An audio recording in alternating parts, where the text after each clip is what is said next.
All right, so here we are, 5 weeks into the program, about to start week 6, and figured it was time to do a little check-in, tell you guys how things are going. So, better than expected. I mean, quite honestly, like this is going a lot better than expected. I expected this to take a lot longer for me to feel fit in the water, to get a sense of stroke back, to be able to be doing actual practices rather than just moving around and thrashing really surviving. So I expected to be just surviving for a while, and it's actually kind of shocked me, so I'm feeling really good. We had a bit of a disruption week 3 where I had a job out of state. I traveled to the DC area for a film job, commercial. So that kind of disrupted the training flow a little bit. Didn't do anything while I was there. Just focused on the work.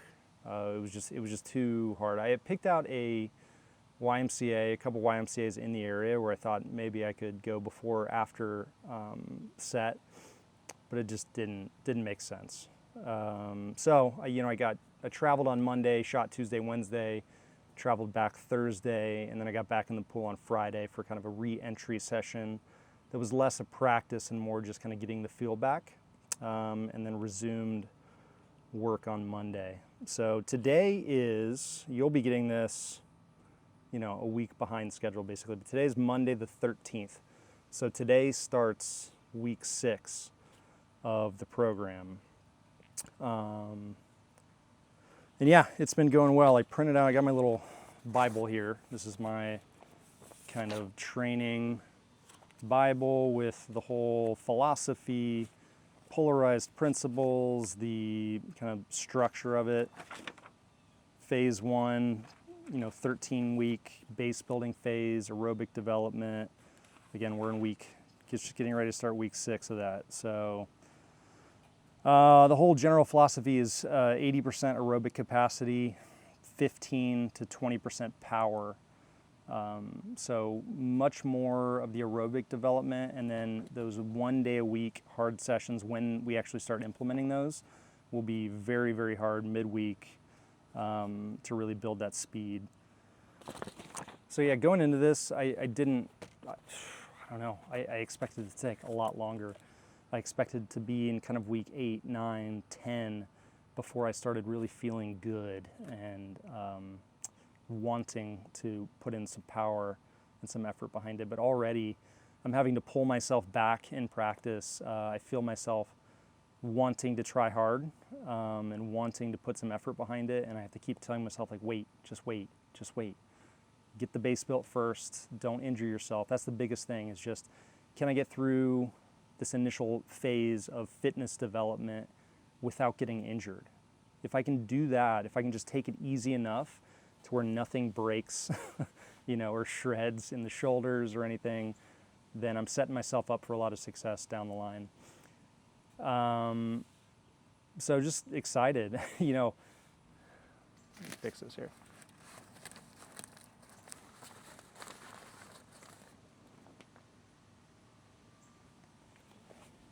Excited, it's been just refreshing to feel it come back so quickly.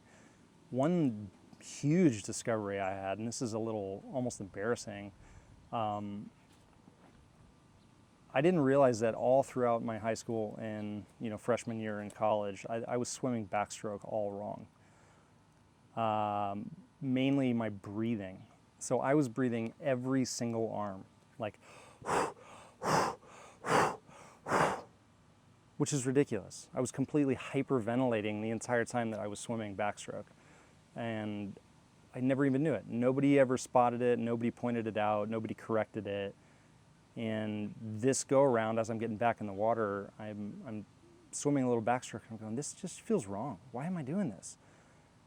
And so I actually thought about it. I'm like, why am I not breathing as I do in freestyle? So every cycle, right? Right, one arm, like breathing in on one arm and then exhaling throughout the entire cycle until that arm comes back around again. And so I just immediately implemented that and had a light bulb moment. Again, embarrassing, kind of an ordeal, but to think that all throughout my initial career in swimming that I was hyperventilating myself while I was swimming backstroke. And I just now on my own kind of self-coached myself to be like, hey, you idiot, what are you doing? That's completely wrong. But now it feels a lot better. I'm able to go longer distances. I'm doing some sets right now of like 6 200s back, 10 100s back. I have a Friday benchmark set that I've been doing, 8 100s back on a pretty easy send off. But that gives me a sense of where I'm at. Trying to keep them all within 3 to 5 second spread between 8 100s. So it's been pretty good. I think week 2 was in the kind of 126 range per 100. And then this past week, week 5, I ended up closer to like the 118 per 100 back. Again, not hard, not going hard. These are like easy, moderate efforts, just trying to be consistent on the send-off. But yeah, that blew my mind. I'm hyperventilating the entire time I'm swimming backstroke, and now I've reined it back in to something reasonable. The other huge aha moment was I decided to use a nose clip for the first. I thought they were ridiculous when I was younger. I was like, what, you need a nose clip? You water up your nose, you wimp, you wuss. But I tried it, put one on, and my God, it changed everything. So no longer getting water through the sinuses, and it's just a much more comfortable experience now. What else? So freestyle catch, I've been working on the catch aspect of both strokes a lot. That's feeling a lot better, where I'm getting kind of a more higher elbow catch. I'm pushing through a lot easier. It's just feeling good. Those easy 100 freestyle efforts are coming in around 113, 112, 110 sometimes. Feeling pretty good. Backstroke, still a lot of work technically to be done there. I'll show some footage, but you'll notice as my hands come over, I think it's a shoulder mobility thing, but my arm will come in and it's almost bends and kind of goes across the midline to the other side before I get a good catch and push down. So I'm working on entering wider in order to counteract that. It feels super funky, but when I watch those efforts back on tape, they look better. So I'm going with that right now and trying to develop a better catch for specifically backstroke, but freestyle as well, where I don't want to be entering and crossing over.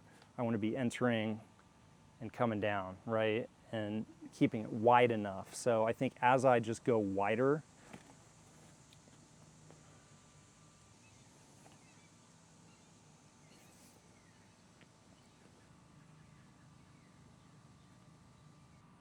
come on, let me get this thing done. Come on. So if I'm just focusing, I'm trying to tell myself now, just focus on going wider. And as I do that, it's feeling more straight and less like it's bowing in towards the center line and crossing over. So that's been good. Finding efficiencies there, and this initial 13-week phase of kind of aerobic capacity building and taking it easy is allowing me to focus more so on technique, so that when I start implementing power and speed and strength, that the technique base is there and I'm not pushing in the wrong direction, just exerting force in a direction that's not helping me propel myself through the water. So with strength training, that's been there from the beginning, really. I mean, the first maybe week, I didn't include it because it was just tough getting back in the water. That was already tiring enough. But from week 2 on, I've been in the gym a couple times a week. This week starts 3 times a week. So just last week, week 5, I implemented a 4th swim session. So weeks 1, 2, and 3, other than week 3 because of the disruption to the job, 1, 2, and 5 actually. So week 3 was disrupted. Week 4 was back to 3 days a week. starting in week 5, last week, I started a 4th swim day. So that'll carry through into week 6 this week. And then I don't know if next week, but the week after, I'll add a 5th swim day. And it will kind of live there for a while. So 5 swim days, and then starting this week is 3 strength days. So Monday, Wednesday, Friday, Tuesday, Thursday, Saturday will be core work specifically. So basically running doubles while I am waiting for the next commercial or film job to come around.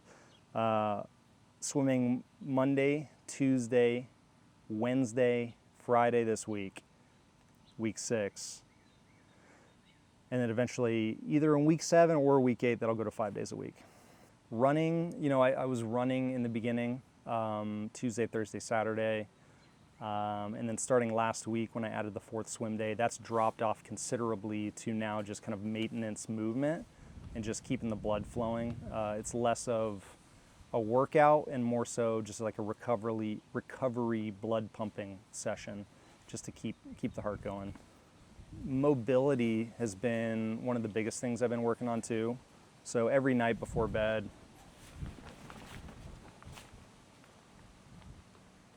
what is happening here?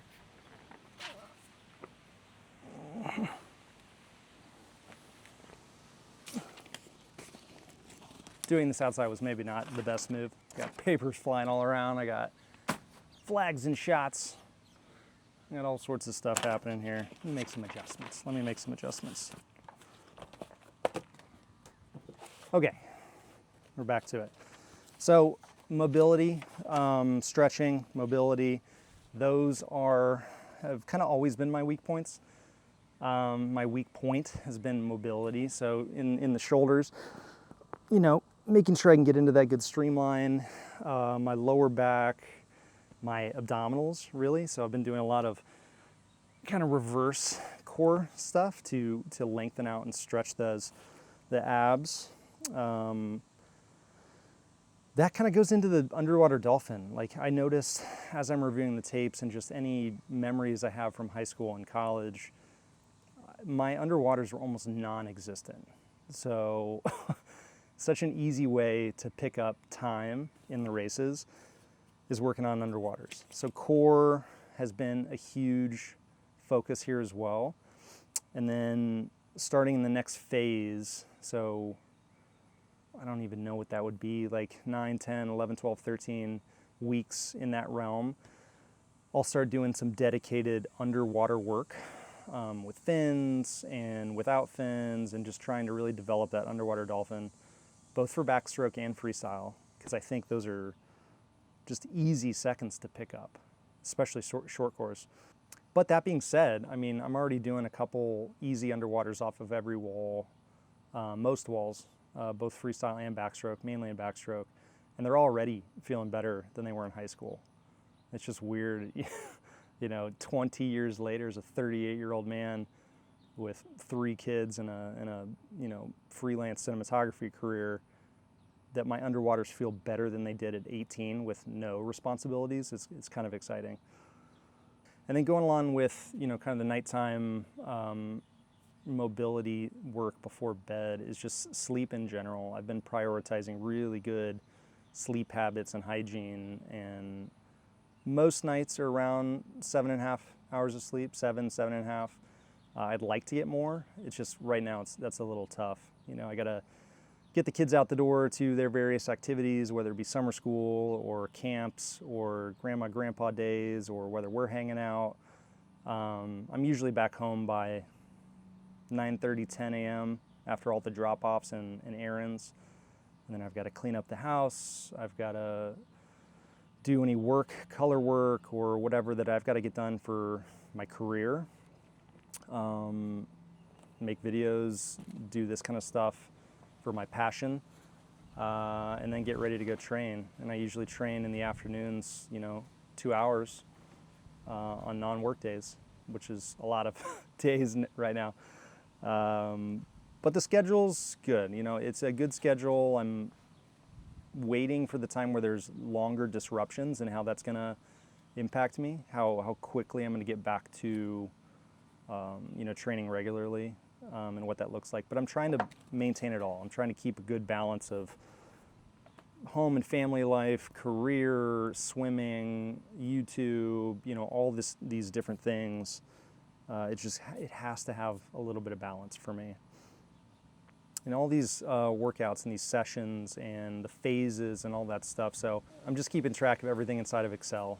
So I've got a little grid, a few pages, one for every month. I'll go in after a session and mark down the total yardage I did and the general kind of sets. But I'm trying to keep the best records that I can so that I can kind of look back as different phases of the training and new ones are about to begin and think, okay, going into next season, because inevitably it's, I'm going to do this again. This is a longer term endeavor, not just up through 2027. That's the near term goal, even though that's, 9 months away. But I want this to be a, longer term pursuit. Ideally, I think I can keep getting better and better and better with each year. So I want to keep track of my training and see what works, what didn't, what things I can improve, how to structure it better going forward. All that. Or if people, come and want to say, hey, what did you do? How did it work out for you? That I have a written record that I can show you and be like, hey, here's exactly what I did and here's how it worked out for me, So yeah, with that 2027 kind of goal in mind with USMS Spring Nationals, I had finally actually did the thing and signed up for USMS and got my number and everything, and so I'm eligible to compete in events and all that jazz. So I was kind of scrolling through and looking at what's coming up. I'm going to try to do a couple meets leading up to April and get some good times. I got to get a qualifying time for all the events I want to swim, so that has to be done. But it would just be fun to compete. I miss competing, so I kind of can't wait to feel fit enough to jump back in and take off the blocks. One of the biggest things lately is nutrition, is just getting enough calories in. I find myself losing weight very quickly lately. I weighed myself the other day in the morning, after sleep, and I was 160 flat, which it's 8 or 9 pounds down from where I was when I started, and it's only 5 weeks in. So that's a little wild. So I've been upping the calories, sticking with the same kind of mostly whole food diet approach, which I'll probably break down in a separate video, kind of do a what I eat in a day as a 38-year-old father of 3, freelance cinematographer trying to train for U.S. Masters Nationals. But I think I've got it dialed in to where I can pretty easily titrate the calories and kind of up or down based on the expenditure and get to a good spot. But I feel good. I got a ton of energy. It's just, keeping the weight on, good weight, has been tough. And as the yardage builds and as strength training increases and all of that, I'm going to need enough fuel to keep going. But yeah, just excited to keep building and keep driving towards that goal of April, end of April 2027. But promising so far. Again, the goal is 55 flat 100 back, beat 158, 156 would be great, 200 back. And then, I don't know, the freestyles, I never really swam those too much, but goals would be, sub 48, 100 free, 146, 200 free, and the 50, God knows. I don't know. We'll see how strong I can get. It's like a pure strength-based event once you've got the technique down. So excited to keep going, keep following along, and I'll see you on the next one.